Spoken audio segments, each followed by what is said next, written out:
Welcome to CPN news. BMS మరియు బీపీఎంఎం అనుబంధ union అయినటువంటి టీజీఎస్ఆర్టీసీ కార్మిక సంఘం 4వ రాష్ట్ర మహాసభలు 14/4/2025 రోజున కామారెడ్డి జిల్లా కేంద్రంలోని శిశు మందిర్లో దిగ్విజయంగా జరిగింది. ఈ సభకు తెలంగాణలోని అన్ని రీజియన్స్ కి సంబంధించిన కార్మిక బంధువులు, పదాధికారులు మరియు బీపీఎంఎం ఫెడరేషన్ నుండి కైలాస్ మాలిక్, బిఎంఎస్ రాష్ట్రం సంఘటన మంత్రి రామ్మోహన్ జి, రాష్ట్ర అధ్యక్షులు కలాల్ శ్రీనివాస్, బీకేఎస్ అఖిల భారతీయ అధ్యక్షులు కొండాల సాయిరెడ్డిలు హాజరై కార్యకర్తలకు మార్గదర్శనం, దిశానిర్దేశం ఇవ్వడం జరిగింది. భారతదేశంలో అత్యధికంగా సభ్యులు గుర్తింపు సంస్థ అయినటువంటి బిఎంఎస్ ఒకటే అన్నారు. బిఎంఎస్ ద్వారా వ్యక్తి నిర్మాణం మరియు దేశ ప్రగతికి పాటుపడే ఏకైక యూనియన్ బిఎంఎస్ మాత్రమే. ఆర్టీసీ కార్మికుల పరిష్కారానికి బిఎంఎస్ ఎల్లవేళలా తోడ్పాటు అందిస్తుందని తెలియజేయడమైంది. దేశంలోని వివిధ రాష్ట్రాల కార్మికులు జరుగుతున్న అన్యాయాలను, సమస్యలను పరిష్కారానికి చేస్తున్న ప్రయత్నాలను, వాటి వల్ల బిఎంఎస్ సాధించిన ప్రగతిని తెలిపారు. కేంద్ర ప్రభుత్వం ఆధీనంలో ఉన్న సమస్యలన్నింటినీ కేంద్ర ప్రభుత్వం దృష్టికి తీసుకెళ్లి తమ కర్తవ్యాన్ని నిర్వహిస్తామని అన్నారు. కొత్తగా ఎన్నుకున్న కార్యవర్గ సభ్యులు అధ్యక్షులు Venkatachari, working president Basant, vice president Shobhan Babu, general secretary Erraswamy Kumar, treasurer Ramesh Kumar, organizing సెక్రటరీగా Prasad, Venkat Yadav, Manikyam, L M Ramesh, Narsimhulu, Shivakumar, Anasuya, Ravinder Goud, Manohar Rao, adviser number Venkatareddy, Tirupati Goud, రాఘవులు, greater Hyderabad zone in charge Sripathi, పోషాద్రిలను ఎన్నుకోవడం జరిగిందని తెలిపారు. కార్మిక కార్యకర్తలకు ఎప్పుడూ అండగా ఉంటామని తెలిపారు.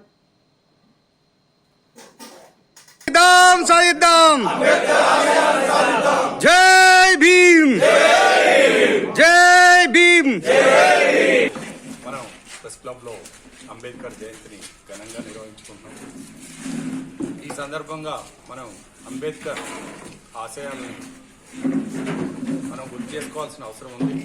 అంబేద్కర్ మొదటగా మనమే గుర్తు చేసుకోవాలి. 1927లోనే భారతదేశంలో పత్రికలు స్థాపించి, ఆవిష్కృత భారత్ జనతా పత్రికలను స్థాపించి పేద ప్రజలకు విద్య, సమానత్వం, అంటరానితనం నిర్మూలన కోసం ఆయన కృషి చేశారు. అలాగే ఆయన మొదటి న్యాయశాఖ మంత్రిగా కూడా భారత ప్రభుత్వంలో పనిచేశారు. చేసి మన రాజ్యాంగాన్ని నిర్మించారు. ఆ రాజ్యాంగంని ఇప్పుడు ఎన్నో మార్పులు చేర్పులు గురైంది. ఇప్పుడు ప్రధానంగా జర్నలిస్ట్ సంఘాలు కానీ, వివిధ కార్మిక సంఘాలు కానీ ప్రధానంగా పోరాటం చేస్తుంది. అంబేద్కర్ ఉన్నటువంటి రాజ్యాంగాన్ని ఉంచండి, ఆ చట్టాలన్నా ఉంచండి. మొన్నటిదాకా మాకు ఈ చట్టాలు కావాలని పోరాటం చేశాం. ఇప్పుడు అవన్నీ ఉంచండి, అంబేద్కర్ రాజ్యాంగ చట్టాలు అవన్నీ ఉంటే మేము బతుకుతాం అని ప్రాథమికంగా అంబేద్కర్ ఆశయాల కోసం అవన్నీ బతికించాలని విజ్ఞప్తి చేస్తున్నా. అట్లనే అంబేద్కర్ ఆశయాలతో ముందుకు సాగుదాం. నాకు ఈ అవకాశం ఇచ్చినందుకు. ఈరోజు కామారెడ్డి ప్రెస్ క్లబ్ ద్వారా అంబేద్కర్ జయంతి ఉత్సవాలను జరపడం అనేది శుభసూచకం. ఇది ఒక గొప్ప పరిణామము. నాకు తెలిసి ప్రెస్ క్లబ్ తరఫున ఎప్పుడు కూడా ఇలాంటి కార్యక్రమాలు నిర్వహించలేదు. కొత్త సాంప్రదాయం మంచిగా ఉంది. అంబేద్కర్ జయంతి సందర్భంగా మనం ఆయన గుర్తు చేసుకోవాల్సిన అవసరం ఏంటంటే ఆయన ఆశయాలు కొనసాగించడం. ఆయన ఏమంటే రాజ్యాంగం రాసిన తర్వాత మీకు గొప్ప, బీద, ధనిక ఎలాంటి తేడా లేకుండా, కులము, మతం ఏ తేడా లేకుండా మీకు ఓటు హక్కు నేను కల్పిస్తున్నా. దీని ద్వారా ఈ ఓటు హక్కును మీరు సద్వినియోగం చేసుకుంటే మీరు రాజులవుతారు, లేకుంటే బానిసలు అవుతారు అన్నాడు. మరి ఈరోజు 75 సంవత్సరాల స్వాతంత్రంలో మనం చూస్తున్నాము విచ్చలవిడిగా ఇంకా ఓట్ల కోసం డబ్బులు వనస్తూరు, మద్యం వనస్తూరు. మన పత్రికా వ్యవస్థ ద్వారా దాన్ని మనం చైతన్యం చేస్తున్నా కానీ ప్రజలకు ఇంకా చేరడం లేదు. మన పత్రికలు ప్రజల వైపు ఉండి ఈ ఓటర్కు సద్వినియోగం చేసుకోవడానికి కృషి చేయాలి. ఇంకా అంబేద్కర్ చెప్పింది ఏంటంటే మేకల్నే బలిస్తారు కానీ పులుల్ని కాదన్నాడు. మేకల్ని అంటే ఏది వచ్చినా కానీ ఏదో అయినా కానీ చిన్నోని మిన్నే భారం పడుతుంది. కాబట్టి మనం గుర్తెరగాలి. ఏది చేసినా కానీ మనం స్వతంత్రంగా ఉండాలి.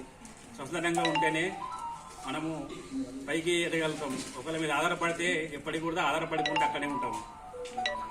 పత్రికా విలేకరుగా ఆయన స్ఫూర్తిని మనం ప్రజల్లోకి తీసుకుపోవాలని ఈ సందర్భంగా కోరుకు మీ అందరికీ ధన్యవాదాలు.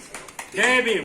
డాక్టర్ బాబాసాహెబ్ అంబేద్కర్ 135వ జయంతి వేడుకలను కామారెడ్డి ప్రెస్ క్లబ్లో మొట్టమొదటిసారి నిర్వహించుకోవడం ఆనందంగా ఉంది. మనకు రాజ్యాంగం అమల్లోకి వచ్చి 75 సంవత్సరాలు పూర్తవుతున్న ఇంకా దేశంలో అక్కడక్కడ అస్పృశ్యత అంటరాంతరాలు ఇంకా జరుగుతున్న ఘటనలు చూస్తూ ఉంటుంటే మనసును కలిసివేస్తూ ఉంది. ఇలాంటి ఘటనలు జరగకుండా పాత్రికలైన మనం, మీడియాని మనం ఇంకా ప్రచారం కానీ ఇంకా మన ద్వారా ఏమైతే చేయగలుగుతామో అవన్నీ చేస్తే బాగుంటుందని నేను అనుకుంటున్నా. అలాగే మన జిల్లాలో కూడా ఇంకా కొన్ని ప్రాంతాలలో కొన్ని హోటళ్లలో 2 క్లాసుల ధోరణి ఇంకా అమల్లో ఉండి నడుస్తుందని మనకు తెలిసింది. అట్లాంటి సంఘటనలు ఉన్నప్పుడు మనకు బాధిస్తుంది. అలా జరగకుండా చూసుకోవాల్సిన బాధ్యత కూడా మనపై ఉందని నేను అనుకుంటున్నా. అండ్ ఈ ఉత్సవాలు మనం ప్రెస్ క్లబ్ జరుపుకోవడం సంతోషంగా. జై